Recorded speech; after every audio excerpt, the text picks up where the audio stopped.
எவ்வளவோ முயற்சி செய்து பார்த்தார் ஸ்டாலின் அவர்கள். அண்ணா திமுக உடைக்க சில சந்தர்ப்பவாதிகள் நன்றாக தெரியும். சில துரோகிகள் எட்டப்பர்கள் திமுகவோடு சேர்ந்து அம்மா ஆட்சி கவிழ்க்க நினைத்தார்கள். மக்களால் மக்களுடைய ஆதரவால் அண்ணா திமுக சட்டமன்ற உறுப்பினரால் சட்டமன்றத்திலே பெரும்பான்மை நிரூபிக்கப்பட்டு அண்ணா திமுக ஆட்சியை தொடர வைத்தோம்.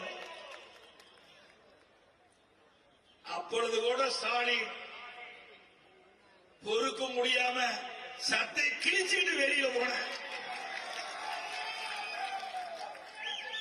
அண்ணா திமுக உடைக்க நினைத்தவர்களை சட்டை கிழித்துக் கொண்டு வெளியேறிய காட்சி எல்லா தொலைக்காட்சியிலும் வந்தது.